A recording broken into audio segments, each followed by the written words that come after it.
So data is coming in through the senses. We see, we hear, we smell, and so on.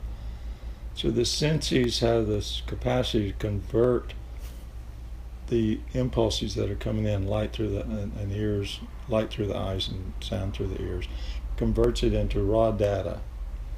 It comes into the brain, which is an enormous computer.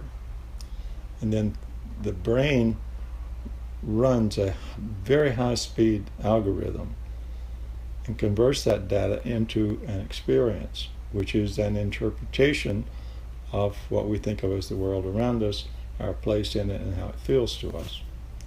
So there's many, many pieces of that complex algorithm. One of the important underlying components of the algorithm is our survival codes. We have these survival codes that are anchored anchored emotionally in our body. And they have a strong component of fear or a lack of safety when they became established at a very young age.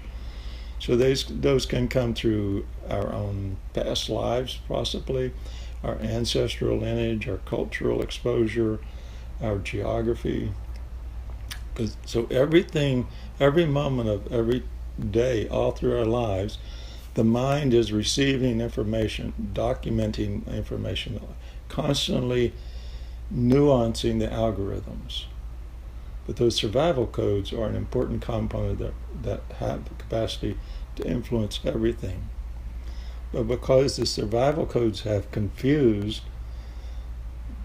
the protection of the body for which they were originally established by nature to protect the body. But we have developed a conceptual sense of self. So our sense of who we are, our sense of self, has migrated from the body, which would be a dog or a flea or a grasshopper, into a conceptual sense of self. Now the survival codes have migrated into that and continue to influence our sense of self, which we have up until we develop some sort of spiritual practice. I mean, what I do with this is perhaps unique. I don't know how many other people have developed this kind of thing. But there are many systems of working with these survival codes so that we start to tease apart the sense of self from the survival codes. So when that starts to happen, that leaves this kind of openness in the sense of self and in the way we interpret experience. It's a very important component. You're going back to what you experienced previously, or the last few times, like what we were doing the last time in the group. So some of the intensity of that fear that's woven into the survival codes is an essential ingredient of the survival codes. Some of that has fallen away. And so now you're having this experience of things seeming surreal or less real, less solid. So it's an important transition you're going through. So you're moving from an interpretation that's based on fear of the end of something, and that something which you're afraid of ending has gotten kind of hooked into your sense of self. But it's not your true sense of self, it's your identity, your conceptual identity primarily. So as that starts to lose its grip, the sense of self starts to explore the possibility of moving beyond the identity, of transcending the identity. Now, how that will look down the road is the identity becomes something that you pick up and use, but then when you don't need it, it just isn't engaged. Prior to this, the sense of the identity is constantly engaged with your sense of self. Your conceptual identity and your sense of self are yoked together. They're merged together. Now we're teasing them apart. So how that looks is, down the road, your identity is something that you use when it's appropriate, but it doesn't own you. It no longer controls you. It no longer imprisons your sense of self. So this is the nature of increasing freedom. But at first it feels it feels kind of threatening and disorienting. Now, the reason why the fear component can actually increase in this transition is because when you first gave up the freedom of your original sense of self, picture a 2 or 3 year old child. They have no worries. They have well, they may have some fear of falling or high places or hot objects or whatever, but they don't have conceptual fears of Muslim versus Christian or anything like that.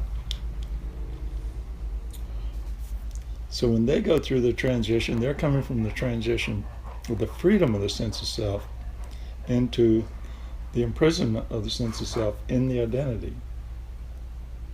So there's a resistance to that and a feeling of loss, a deep feeling of loss. And that feeling of loss shows up in our life as a longing that we call spiritual seeking, a longing to return to the divine, a longing to be in touch with spirit. Now, everybody feels that. Practically everybody. Maybe a few politicians don't. But what we do with it, we may never call it spirituality. It doesn't mean that it's going to be labeled as spiritual seeker for everybody. Maybe at some point, but probably not. It may be a sense of, I want to be a great athlete and then I'll feel free, or I want to have billions of dollars of money and then I'll feel free. Trying to get back to that original sense of freedom.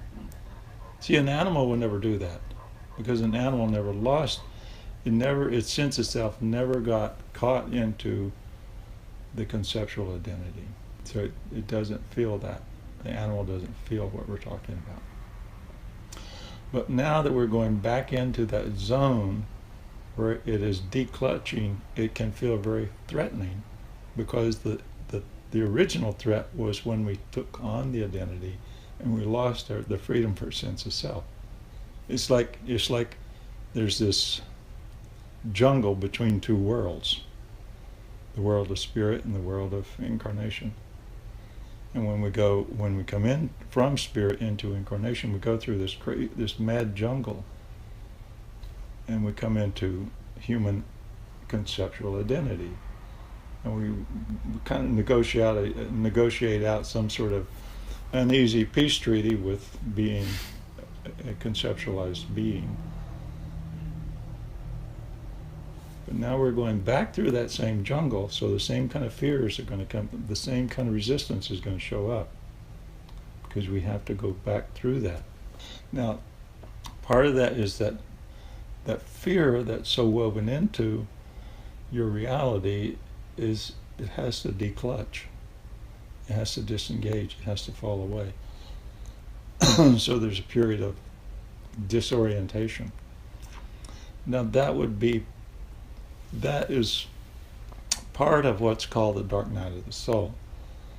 But in the way I've worked with people, I haven't really encountered anybody that experienced it all as dark. It's just a transition. It doesn't have to be all that dark, because we're learning all along the way how to embody each step and each phase. That's seems to be one of the, shall we say, good benefits of the way I work. And I'm not claiming it as so much like I'm doing it, but it's the way the work is doing. So how that's going to feel, or how it's going to be on the other side of the transition, I can only talk about my experience, how it is for me. And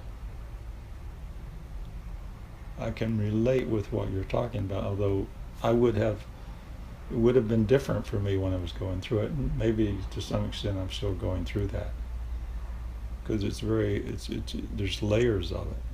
So how it is for me now is the identity, the I am Allan, I am white, I am blah blah blah, all the conceptual portions that have to do with my identification, my identity, they feel very open to me. They don't feel closed. It's like a cage with no bars.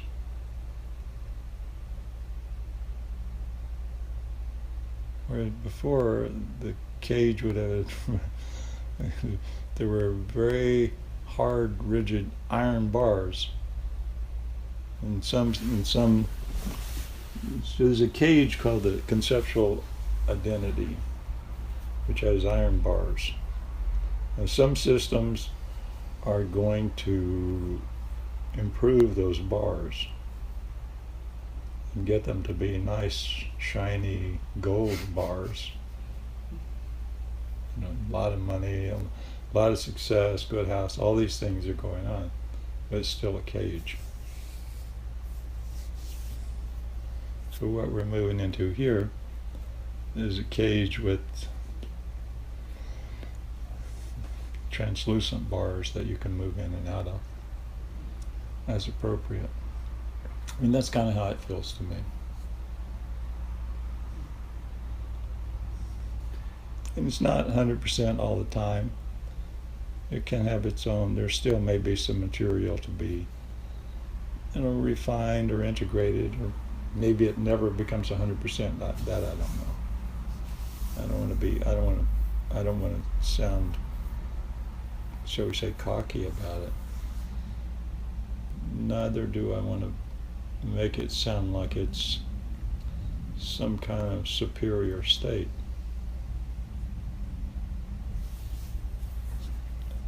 I wouldn't. It may be understood or have an appeal that it's a superior state, and there's something quite wonderful about it. There's no doubt. There's not much that happens in my life on a day-to-day basis that triggers within me anxiety or fear about the future or the events going on around me. And if my gauge is correct, by listening to the people around me and what they're talking about, what they're going through, I should have more cause for anxiety and all that, but I have much less. It just doesn't come. There's nothing inside me which gets triggered. Those codes within me have been clarified, integrated in such a way that they're just deactivated. I'm not saying 100% because I don't know what's going to happen in 5 minutes or 5 days. And we're talking about the dog, and something could happen with the dog, and that would probably be very difficult for me.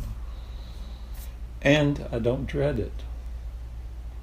I just know that, okay, there'll be a transitionary period,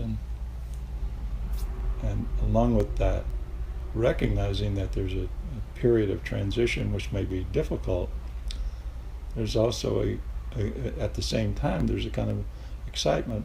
Okay, what will be next? Something is going to end, and that'll have grief, and it'll have sadness, and then something else will come, whatever experience is next.